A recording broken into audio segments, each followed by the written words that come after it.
ബാംഗ്ലൂർ ഇപ്പോൾ ട്രെൻഡിങ് ആയി മാറിക്കൊണ്ടിരിക്കുന്ന സൂഫി മന്തിയിലാണ് ഇന്ന് നമ്മൾ ലഞ്ച് കഴിക്കാൻ വേണ്ടി വന്നിരിക്കുന്നത്. അടിപൊളി ആംബിയൻസ് ആണ്, ഒന്നും പറയാനില്ല. നല്ല ലേറ്റ് ആയിട്ടാണ് നമ്മൾ പോയിട്ടുണ്ടായിരുന്നത്. പക്ഷേ സൺഡേ ആയതുകൊണ്ടാണെന്ന് തോന്നുന്നു നല്ല തിരക്കായിരുന്നു. ഒരു 45 മിനിറ്റ്സോളം വെയിറ്റ് ചെയ്തതിൻ്റെ ശേഷമാണ് നമുക്ക് സീറ്റ് കിട്ടിയത്. മന്തി മാത്രമല്ല കേട്ടോ അവിടെ ഉള്ളത്, ബ്രോസ്റ്റഡ് അടക്കം അവിടെ മെനുവിൽ ഞാൻ കണ്ടു. പക്ഷെ നമ്മൾ പോയത് മന്തി കഴിക്കാനായതുകൊണ്ട് മന്തിയാണ് ഓർഡർ ചെയ്തത്. മട്ടൺ മന്തിയും അതുപോലെ തന്നെ മസാല ഷവായി മന്തിയുമാണ്. മട്ടൺ മന്തി ഇതേ മട്ടനൊക്കെ നല്ല സോഫ്റ്റ് ആയിട്ട് ടെൻഡർ ആയിട്ട് ഇരിക്കുന്നുണ്ടായിരുന്നു. അടിപൊളിയായിരുന്നു കഴിക്കാൻ വേണ്ടിയിട്ട്.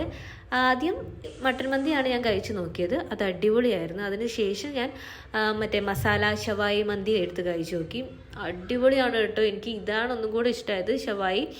ചിക്കൻ ഫാൻ ആയതുകൊണ്ടായിരിക്കും എനിക്ക് ഷവായി കൂടുതലായിട്ട് ഇഷ്ടമായത്. പ്രൈസ് റേഞ്ച് പറയുകയാണെന്നുണ്ടെങ്കിൽ നോർമൽ തന്നെയാണ് കേട്ടോ, നോർമൽ പ്രൈസ് റേഞ്ച് തന്നെയാണ് വരുന്നത്. കേരളത്തിൽ ഒരുപാട് സ്ഥലത്ത് സൂഫി മന്തി അവൈലബിൾ ആണ്. എനിക്ക് കുറച്ചും കൂടി ഇഷ്ടപ്പെട്ടത് എറണാകുളത്തെയാണ്. ഞാൻ ഏറ്റവും കൂടുതൽ തവണ കഴിച്ചത് അവിടുത്തെ. അപ്പോൾ ബാംഗ്ലൂർ വരുന്നവർ ട്രൈ ചെയ്ത് നോക്കുക. ഗൂഗിൾ മാപ്പിൽ ലൊക്കേഷൻ അവൈലബിൾ ആണ്.